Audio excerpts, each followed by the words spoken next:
आयोजन धर्म ट्रस्ट जम्मू कश्मीर की ओर से मैं आप सबका हार्दिक स्वागत करता हूं। हम कृतज्ञ हैं कि माननीय प्रधानमंत्री जी ने इस कार्यक्रम के लिए हमें अपने निवास पर आमंत्रित किया। इस अवसर पर उनकी उपस्थिति विशेष गरिमा प्रदान करती है।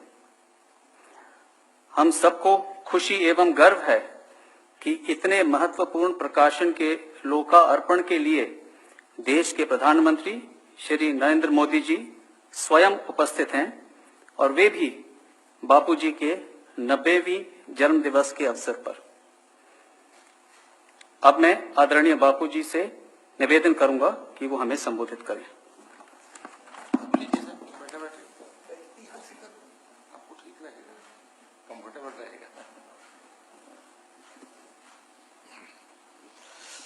आदरणीय प्रधानमंत्री जी, जम्मू कश्मीर के उपराज्यपाल महोदय और इस सभागार में उपस्थित भाइयों बहनों प्यारे बच्चों, हम बहुत कृतज्ञ हैं मोदी जी आपके कि मेरे अनुरोध के ऊपर आपने केवल इस प्रकाशन के लोकार्पण को ही नहीं स्वीकार किया बल्कि अपने निवास स्थान में बुलाया हमें और यहाँ ये करवा रहे हैं। हमें इस बात की बड़ी प्रसन्नता है। 1846 में हमारे पूर्वज महाराजा गुलाब सिंह जी ने जब जम्मू कश्मीर राज्य की स्थापना की थी, उसके साथ उन्होंने धर्म ट्रस्ट की भी स्थापना की, क्योंकि वो जानते थे वहां बड़े प्राचीन, आप जानते हैं हमारे से बहुत पहले 1000 वर्ष पहले शंकराचार्य है, खीर भवानी है, जम्मू में भी कुछ स्थान है। उन सब की सुरक्षा के लिए उन्होंने धर्म ट्रस्ट की स्थापना की थी और उस समय से लेकर आज तक ये ट्रस्ट चला आ रहा है। आज भी 100 से ज्यादा हमारे पास जम्मू कश्मीर में स्थान है, मंदिर है जो धर्म ट्रस्ट के नीचे है। हमारे दूसरे जो महाराजा थे, उनके बाद महाराजा रणवीर सिंह, उन्होंने ये भव्य मंदिर बनाए जो आपने जम्मू में देखे हैं, रघुनाथ मंदिर जो अद्भुत है, रणवीरेश्वर मंदिर इत्यादि। और उन्होंने मंदिर के निर्माण के अतिरिक्त उन्होंने अपने पंडित भेजे भारतवर्ष के कोने से कि पांडुलिपियां ले आओ। देखिए कितनी पुरानी, 150 साल की बात है। तो पांडुलिपियां उन्होंने इकट्ठा करके लाई, जो इस समय श्री रणवीर संस्कृत रिसर्च इंस्टीट्यूट जो रघुनाथ मंदिर के प्रांगण में ही है, वहां इस सुरक्षित है। उन्हीं पांडुलिपियों में से मोदी जी, हमारे जो संपादक डॉक्टर करुण किशोर मिश्र हैं, उन्होंने काफी परिश्रम करके उसमें से वो गीता, भगवत गीता की पांडुलिपियां निकाली और अब ऐसा किया कि उनको एक प्रकार से एकत्रित करके गीता के हर एक श्लोक के ऊपर 20 या 21 अलग अलग टिप्पणियां हैं, जो एक अद्भुत चीज है। मुझे नहीं लगता इससे पहले कोई हुआ। तो ये भव्य कार्यक्रम का 11 वॉल्यूम है। और फिर हमने मोतीलाल बनारसी दास को ये काम दिया, क्योंकि हमें लगा ये क्योंकि पुराने प्रकाशक हैं, आप जानते हैं इनके 100 साल से ये संस्कृत की किताबें छाप रहे हैं, तो उनको किया और वो प्रकाशित हो गया। अब भगवत गीता के बारे में आपको क्या बताऊं, शंकराचार्य जी ने कह रखा है, भगवत गीता किंचित गीता गंगा जल नभ कणिका पीता सकृतपियस्य मुरारी समर्चा तस्य यमः किम कुरुते चर्चा। और गीता स्वयं कहती है, स्वल्पमप्यस्य धर्मस्य त्रायते महतो भयाति। इस धर्म का थोड़ा सा भी अंश आपको बहुत बड़े भय से बचाता है। अब वो क्या कारण है कि गीता इतनी लोकप्रिय है? जैसे सर्वोपनिषद तो उपनिषद है, उपनिषद से ही गीता का जन्म हुआ है, लेकिन गीता इतनी लोकप्रिय क्यों है? मुझे 4 कारण दिखते हैं मोदी जी। पहला कारण यह है कि गीता संघर्ष का शास्त्र है और आज हम लोग संघर्ष की परिस्थिति में हैं। हम उपनिषद का बिल्कुल वातावरण अलग था, बैठे हुए आराम से हिमालय की किसी पर्वत चोटी पे आश्रम में, लेकिन गीता में तो वहां युद्ध शुरू हो रहा है, शंख बज चुके हैं, पक्षपात तैयार हो रहे हैं उसके बीच में। तो ये याद रखा जाए कि कुरुक्षेत्र केवल हरियाणा में एक स्थान नहीं है, हम सब के अंदर कुरुक्षेत्र है। हमारे अंदर ही दैविक और आसुरिक शक्तियों का युद्ध हो रहा है, इसलिए हम लोग संघर्ष में, और आजकल विशेषकर संघर्ष में परिस्थिति में है, इसलिए ये हमें बहुत आकर्षित करता है, पहला कारण। दूसरा कारण ये है कि भगवत गीता के गुरु का विलक्षण स्वरूप, हर एक उपनिषद के गुरु हैं, आप जानते हैं, याज्ञवल्क्य हैं, जनक हैं, अंगिरस इत्यादि हैं। लेकिन यहाँ तो भगवान श्री कृष्ण स्वयं कस्तूरी तिलकम ललाट फलके वक्षस्थले कौस्तुभम नासाग्रे नवमौक्तिकम करतले वेणुम करे कंगनम सर्वांगे हरिचंदनम च कलयन कंठे च मुक्तावलीम गोप स्त्री परिवेष्टितो विजयते गोपाल चूड़ामणि। जहाँ कृष्ण स्वयं गुरु हो उसका तो आकर्षण होना ही है बड़ा प्रस्फुट। तीसरी बात मोदी जी, जो गीता में गुरु और शिष्य का एक अद्भुत संबंध है वो मैंने और कहीं नहीं देखा। जब विराट स्वरूप दर्शन हो जाता है, अर्जुन प्रणाम करते हैं, तस्मात् प्रणम्य प्रणिधाय कायम प्रसादयाम, तो हम ईशमीड, मैं साष्टांग करता हूँ। किस प्रकार का व्यवहार मांगते हैं? पितैव पुत्रस्य सखैव सख्यु प्रिया प्रियायार्थिदेव। देखिए कैसी अद्भुत बात है। पिता पुत्र का प्यार, सखा मित्र का प्यार और प्रिय प्रियतम का प्यार, तीनों का सम्मिश्रण जो है वो संबंध है कृष्ण और अर्जुन का। ये और किसी शास्त्र में हमने ऐसा नहीं देखा। ये भी एक कारण है कि हृदय स्पर्श करती है हमें, क्योंकि वो कहीं ऊपर से ऑर्डर नहीं दे रहे हैं, हमारे साथ बैठे हैं, हमारे साथ रथ में बैठे हैं मित्र की रूप से। और चौथी बात यह है सार्वजनिक व्यवहारिकता। गीता किसी एक वर्ग, किसी एक वर्ण, किसी एक धर्म, किसी एक देश तक सीमित नहीं है। ईश्वर सर्वभूतानां हृदयेषु तिष्ठति। हर एक प्राणी के अंदर भगवान का निवास है। ये हमारे वेदांत का मंत्र है। ऋग्वेद का बहुत हमारे संस्कृति का मूल मंत्र है एक, एकम सत विप्रहा बहुधा वदंती। सताई एक है, उसे कहने के अलग अलग मार्ग है। इसलिए गीता में हर एक जगह, इस सारी दुनिया में जब जाता हूं मैं, तो गीता जो लोग, केवल हिंदू नहीं दूसरे धर्म के लोग भी गीता को पढ़ते हैं बड़े रुचि से। ये चार कारण मैं मानता हूं मोदी कि गीता इतनी लोकप्रिय है। अब गीता का संदेश क्या है, उसमें भी चार मुद्दे संक्षेप में रखता हूं। पहला तो वो कर्मों की हमें व्याख्या करता है। गहनो कर्मणो गति, कर्मों की गति बड़ी कठिन है, हर एक के सामने कठिन है। आपको कितने निर्णय करने पड़ते हैं। आप प्रधानमंत्री हो कि साधारण व्यक्ति हो, अपने जीवन में रोज कोई ना कोई नया हमें करना पड़ता है निर्णय।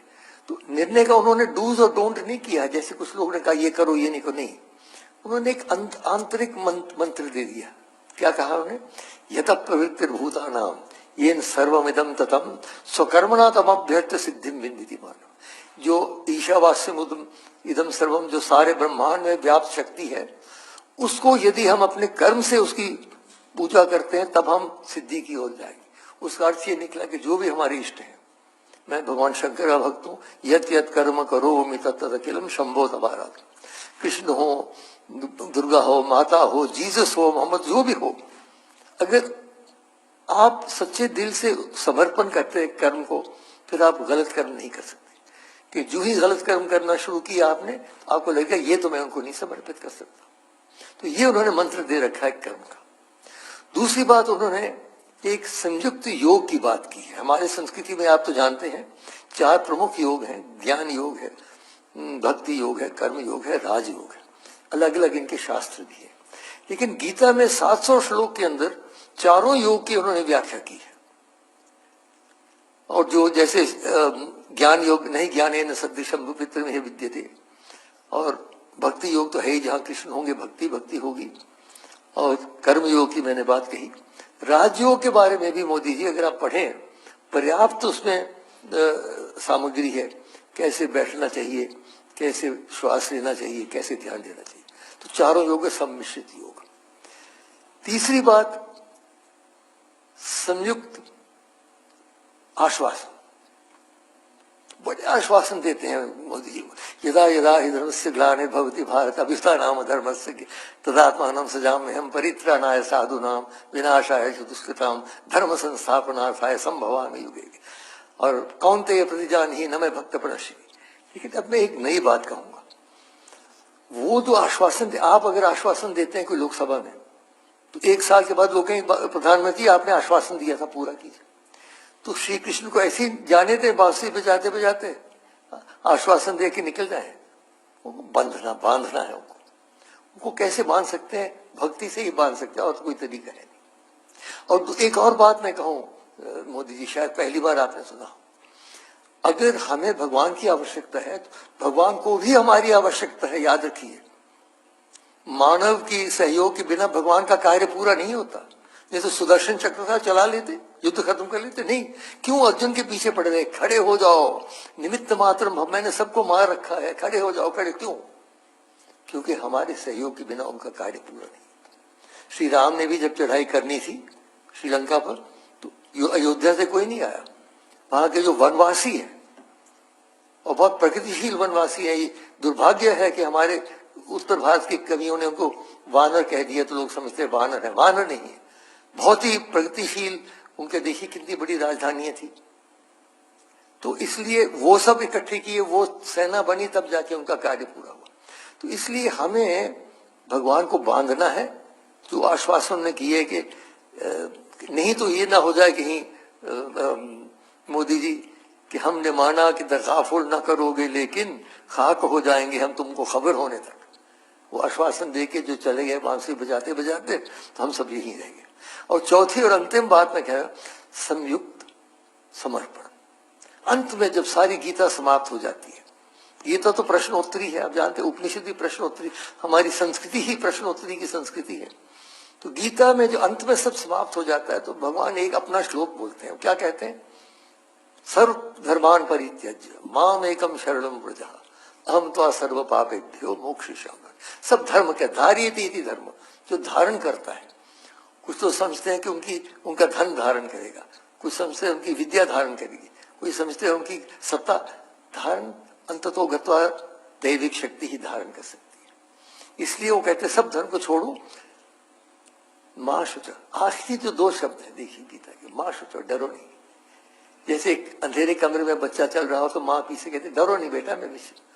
तो कृष्ण कह रहे हैं मैं हूं ना। इसलिए अंत में मैं श्री कृष्ण के प्रति ही एक श्लोक अर्पित करता हूं, जिसमें हम कह रहे हैं, उनको प्रार्थना कर रहे हैं कि हे भगवान, आप कृपा करके आज ही हमारी चेतना को अपने कृपा में ले लीजिए। अंतिम समय जब आएगा, न जाने बोल पाएंगे, कहाँ होंगे, आईसीयू में होंगे, कहाँ होंगे, इसलिए विलंब न करें। कृष्णत्वदीय पद पंकज पंजरांते अद्येव में विशुदु मानस राजहंस प्राण प्रयाण समये कफवाति पित्तैः कंठावरोधन विदौ स्मरणं कुतस्ते। इन शब्दों के साथ मैं पुनः आपका धन्यवाद करते हुए प्रार्थना करता हूं कि आप कार्यक्रम को।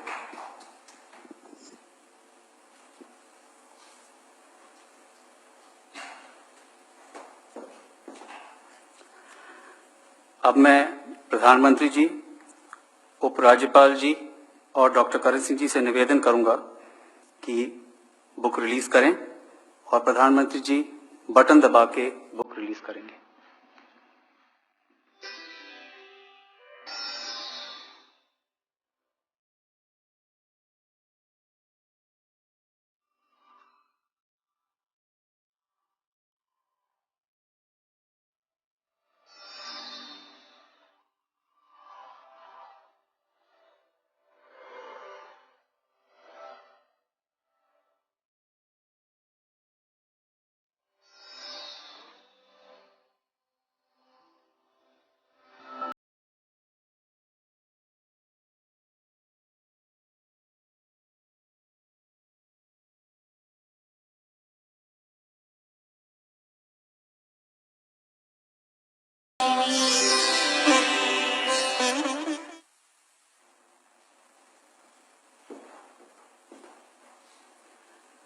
अब मैं प्रधानमंत्री जी, उपराज्यपाल जी और डॉक्टर करण सिंह जी से निवेदन करूंगा कि बुक की फिजिकल कॉपीज रिलीज करें।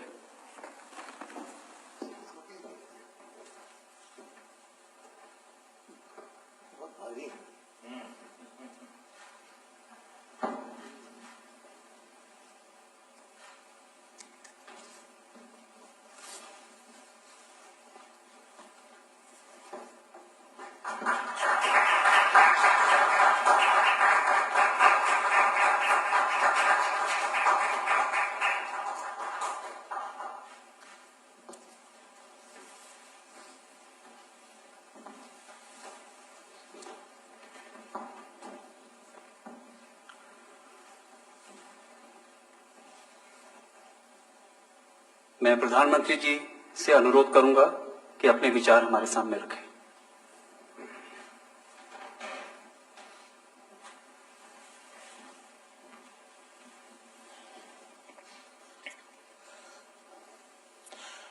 कार्यक्रम में मेरे साथ उपस्थित जम्मू कश्मीर के लेफ्टिनेंट गवर्नर श्रीमान मनोज सिन्हा जी, धर्मार्थ ट्रस्ट के chairman trustee doctor Karan Singh ji, इस कार्यक्रम में उपस्थित अन्य सभी महानुभाव, देवी और सज्जनों, आज हम श्रीमद् भगवद गीता की 20 व्याख्याओं को एक साथ लाने वाले 11 संस्करणों का लोकार्पण कर रहे हैं। मैं इस पुनीत कार्य के लिए प्रयास करने वाले सभी विद्वानों को, इससे जुड़े हर व्यक्ति को और उनके हर प्रयास को आदरपूर्वक नमन करता हूं और उनको मैं बहुत बहुत बधाई देता हूं। आपने ज्ञान का इतना बड़ा कोष आज के युवाओं और आने वाली पीढ़ियों के लिए सुलभ करने का एक बहुत ही महान काम किया है। मैं डॉक्टर करण सिंह जी का भी विशेष रूप से अभिनंदन करता हूं, जिनके मार्गदर्शन में ये कार्य सिद्ध हुआ है। और जब भी मैं उनसे मिला हूं, एक प्रकार से ज्ञान और संस्कृति की धारा अविरत बहती रहती है। ऐसे बहुत कम बिरले मिलते हैं और आज ये भी बहुत शुभ अवसर है कि कर्ण सिंह जी का जन्मदिवस भी है और 90 साल की एक प्रकार से उनकी एक सांस्कृतिक यात्रा है। तो मैं उनका हृदय से अभिनंदन करता हूं। मैं आपके दीर्घायु होने, अच्छे स्वास्थ्य की बहुत ही कामना करता हूं। डॉक्टर करण सिंह जी ने भारतीय दर्शन के लिए जो काम किया है, जिस तरह अपना जीवन इस पवित्र कार्य के लिए समर्पित किया है, भारत के शिक्षा जगत पर उसका प्रकाश और प्रभाव स्पष्ट रूप से देखा जा सकता है। आपके इस प्रयास ने जम्मू कश्मीर की उस पहचान को भी पुनर्जीवित किया है, जिसने सदियों तक पूरे भारत की विचार परंपरा का नेतृत्व किया है। कश्मीर के भट्ट भास्कर, अभिनव गुप्त, आनंदवर्धन, अनगिनत विद्वान, जिन्होंने गीता के रहस्यों को हमारे लिए उजागर किया। आज वो महान परंपरा एक बार फिर देश के संस्कृति को समृद्ध करने के लिए तैयार हो रही है। ये कश्मीर के साथ साथ पूरे देश के लिए भी गर्व का विषय है।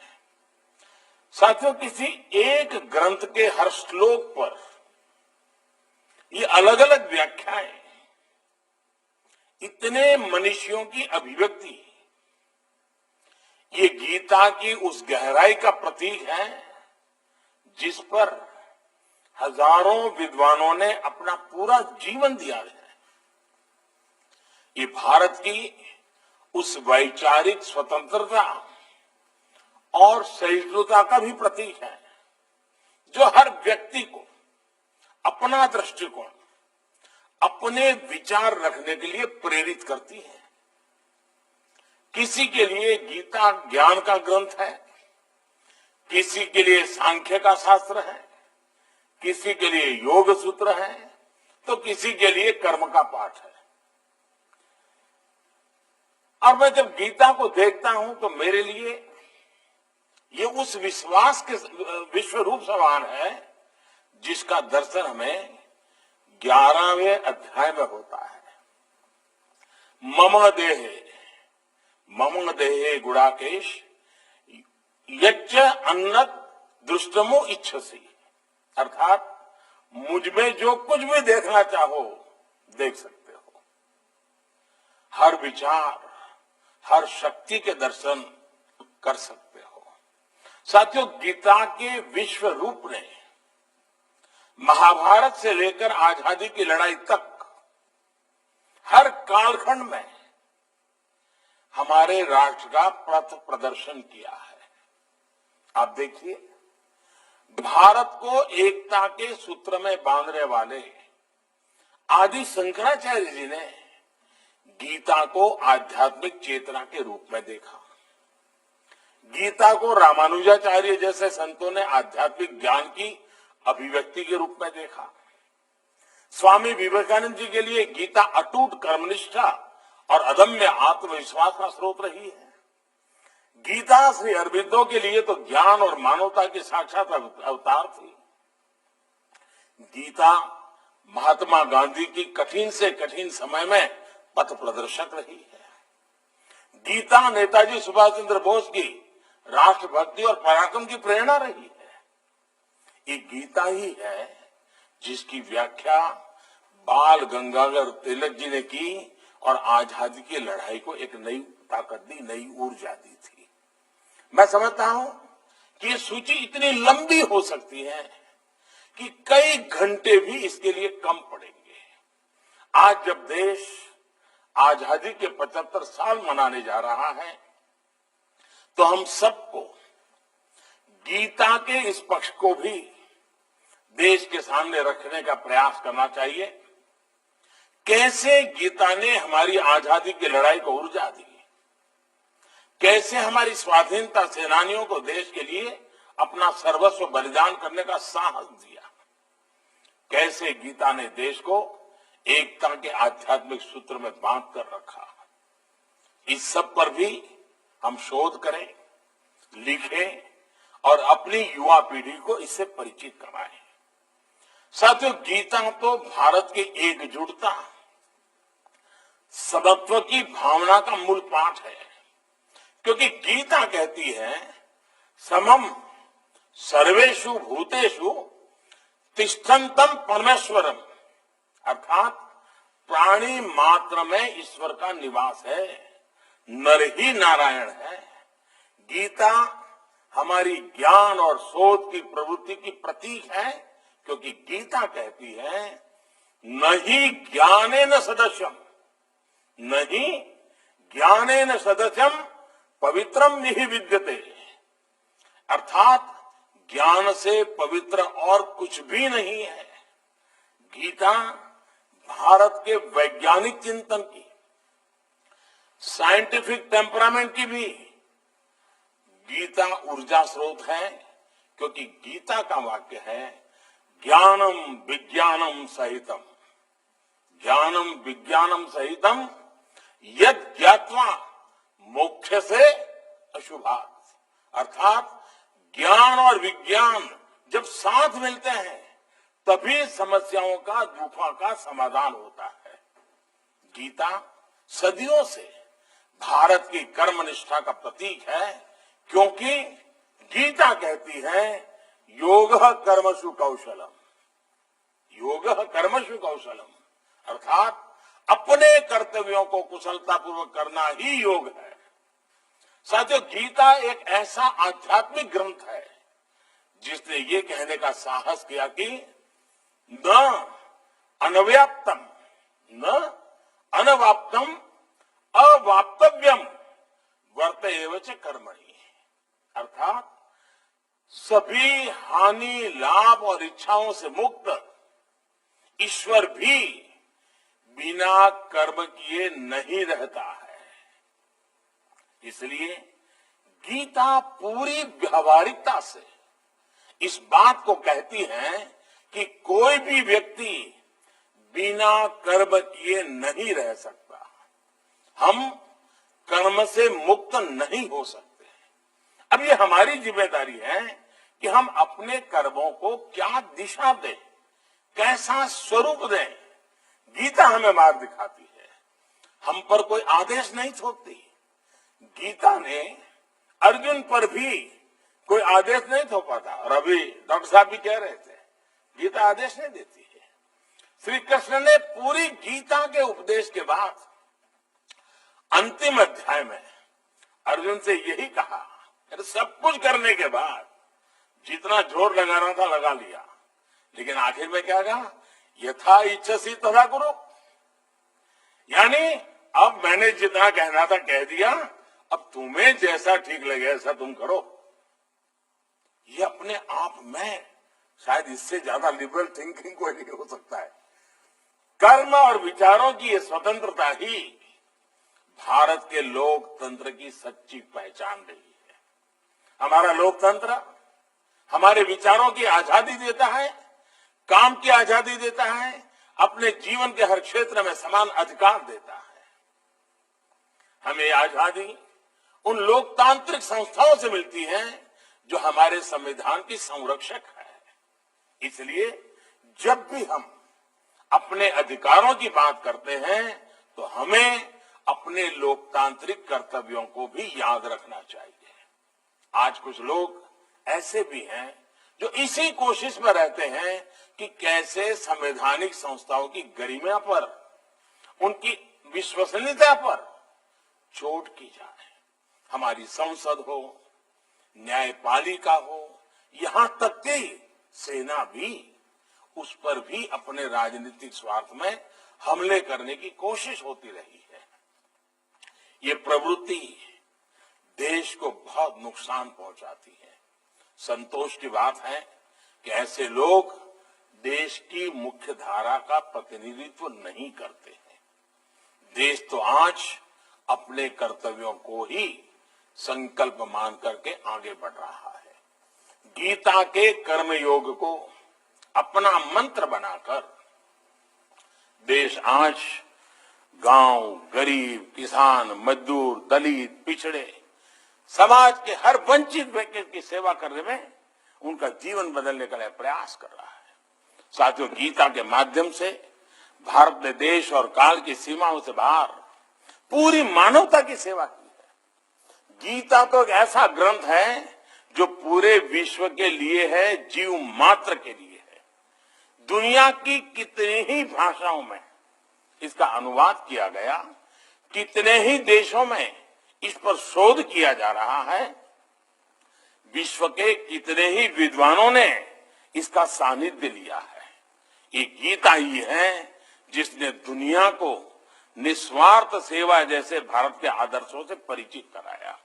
नहीं तो भारत की निस्वार्थ सेवा, विश्व बंधुत्व की हमारी भावना, ये बहुतों के लिए किसी आश्चर्य से कम नहीं होती। आप देखिए, कोरोना जैसी महामारी दुनिया के सामने आई, उस समय जैसे पूरा विश्व इस क्षेत्र से अनजान था, एक अननोन एनिमी था। दुनिया तैयार नहीं थी, मानव तैयार नहीं था, और वैसी ही स्थिति भारत के लिए भी थी। लेकिन भारत ने खुद को भी संभाला और विश्व की सेवा भी के लिए भी जो भी कर सकता है पीछे नहीं रहा। दुनिया के देशों को दवाइयां पहुंचाई, जरूरत जिन सामग्री की थी उसको पहुंचाया। आज दुनिया के कई ऐसे देश जिनके पास वैक्सीन के लिए साधन संसाधन नहीं थे, भारत ने उनके लिए बिना किसी बंद अनुबंध और शर्त के, कोई शर्त नहीं, हमने वैक्सीन पहुंचाई। वहां के लोगों के लिए भी ये सेवा किसी सुखद आश्चर्य से कम नहीं है। उनके लिए ये अलग ही अनुभव है। साथियों, इसी तरह दूसरे देशों के भी जो लोग दुनिया में अलग अलग जगह फंसे थे, भारत ने उन्हें भी सुरक्षित निकाला, अपने उनके देश में। भारत के प्रति मुझे धन्यवाद देते हैं तो मैं कहता हूं कि भारत के लिए ये सहायता नहीं, संस्कार। ये मर्म दुनिया को तब समझ आता है जब वो गीता के पन्ने खोलती है। हमें तो गीता ने पग पग पर यही सिखा है, कर्मण्येवाधिकारस्ते मा फलेषु कदाचन। गीता ने हमें बताया है, युक्तः कर्म फलम त्यक्त्वा शांतिम आपनोति नैष्ठिकीम्। अर्थात फल या लाभ की चिंता किए बिना कर्म को कर्तव्य भाव से, सेवा भाव से करने में ही आंतरिक शांति होती है। यही सबसे बड़ा सुख है, सबसे बड़ा अवार्ड है। साथियों, गीता में तामसिक, राजसिक और सात्विक 3 प्रवृत्तियों का वर्णन भगवान कृष्ण ने किया है। यहां जब आप एक प्रकार से गीता से जुड़े हुए मर्मज्ञ लोग भी मेरे सामने हैं, आप सब जानते ही हैं कि गीता के 70वें अध्याय में इस पर कई श्लोक हैं। और मैंने अनुभव के हिसाब से अगर हम सरल भाव में इन